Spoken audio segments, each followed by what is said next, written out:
यूं तो बॉलीवुड एक से बढ़कर एक फिल्मी सितारों से रोशन है, मगर कुछ सितारे ऐसे भी होते हैं जिनकी रोशनी से बाकी सितारे भी रोशन होते हैं।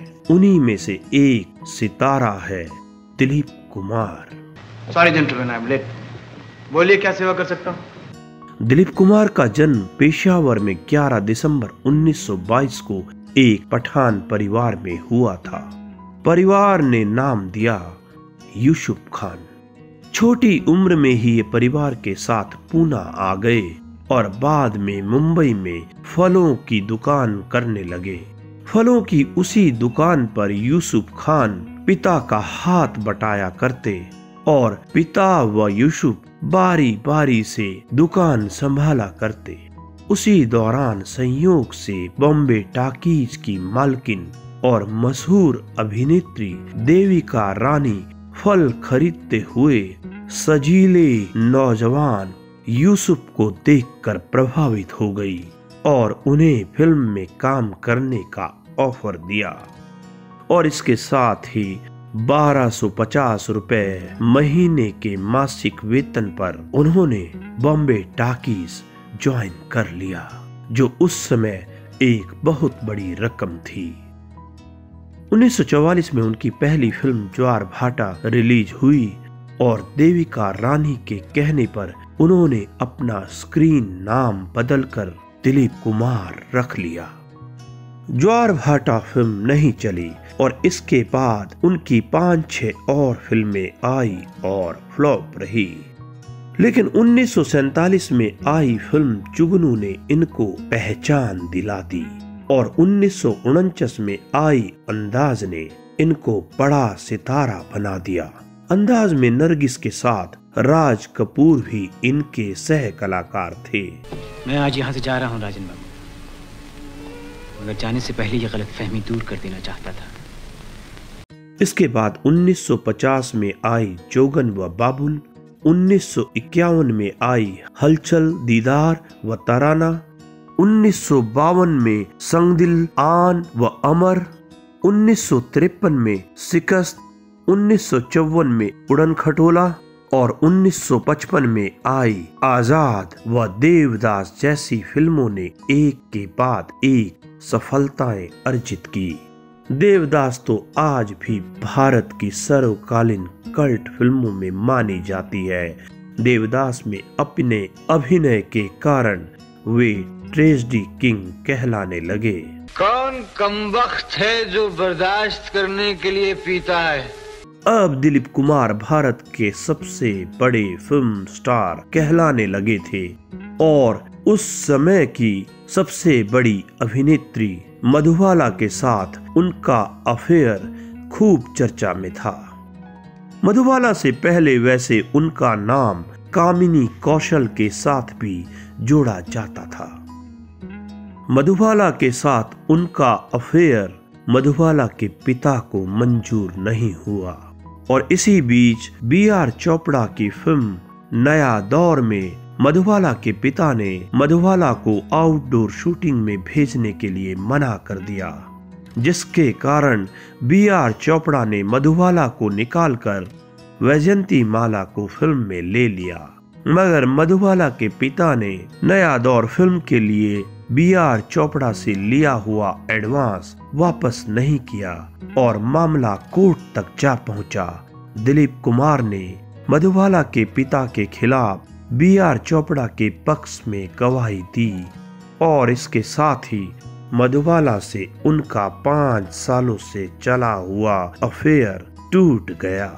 बहरहाल नया दौर 1957 में रिलीज हुई और ब्लॉकबस्टर साबित हुई। लो छोड़ दे यार, इतना खा के क्या करेगा तू, देर से आया, अपन सब खत्म करके नहीं बचा। इसके बाद दिलीप कुमार की कामयाबी की कहानी बढ़ती ही गई।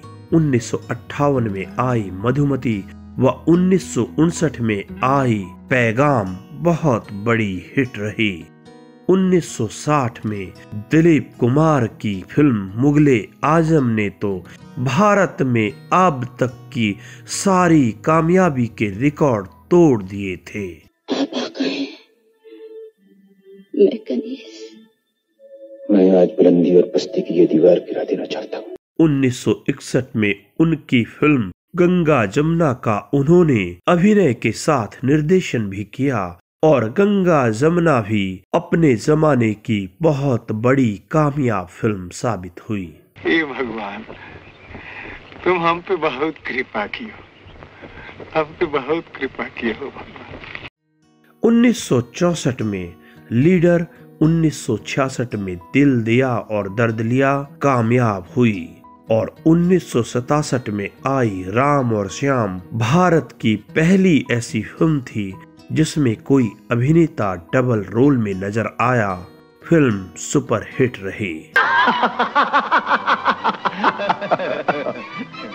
तुम कौन हो भाई? तुम कौन हो भाई? तो तुम कौन हो? 1968 में आदमी, 1970 में गोपी, 1972 में दास्तान व 1974 में सगीना सफल रही। 1976 में आई वैराग एक नायक के रूप में उनकी आखिरी फिल्म थी। 5 साल के ब्रेक के बाद 1981 में वे चरित्र अभिनेता के रूप में क्रांति फिल्म में आए व क्रांति अपने समय की ब्लॉकबस्टर बनी।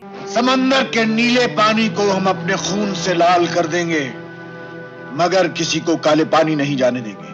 1982 में शक्ति व विधाता, 1983 में मजदूर, 1984 में मशाल व 1986 में कर्मा ने सफलता के झंडे गाड़े। 1991 में आई फिल्म सौदागर में उनकी व राजकुमार की जोड़ी ने खूब चर्चा बटोरी। हम तुम्हें देखकर हैरान नहीं हुए वीर सिंह, और तन्ने देखकर कोई खास परेशानी हमको भी ना हुई। 1998 में उनकी आखिरी फिल्म किला आई और उसके बाद दिलीप कुमार फिर कभी सिल्वर स्क्रीन पर नजर नहीं आए। कामिनी कौशल, मधुबाला व वैजयंती माला के साथ अफेयर के बाद 1966 में 44 साल की उम्र में अपने से आधी उम्र यानी 22 साल की सायरा बानो के साथ निकाह करके दिलीप कुमार ने सबको चौंका दिया। दुर्भाग्य से 1972 में सायरा बानो के गर्भपात के बाद फिर कभी ये दोनों संतान सुख नहीं भोग पाए। दिलीप कुमार भारत के सिनेमा के इतिहास के लीजेंड के रूप में जाने जाते हैं। उनको फिल्म फेयर के इतिहास का पहला फिल्म फेयर पुरस्कार सर्वश्रेष्ठ अभिनेता के लिए मिला था और इसके बाद सबसे अधिक फिल्म फेयर जीतने वाले अभिनेता का रिकॉर्ड भी उन्हीं के नाम है। 1994 में उनको दादा साहब फाल्के पुरस्कार से सम्मानित किया गया। दिलीप कुमार बॉलीवुड के उन श्रेष्ठ अभिनेताओं में गिने जाते हैं जो सौम्य, शिष्ट और सभ्य व्यवहार के लिए प्रसिद्ध है। बॉलीवुड में हजारों सितारे आए हैं और हजारों आएंगे, मगर दिलीप कुमार हमेशा उनमें सबसे अलग व सबसे ऊपर नजर आएंगे। और विश्व प्रताप सिंह एक शेर की तरह जिया है और एक शेर की तरह ही मरेगा वो।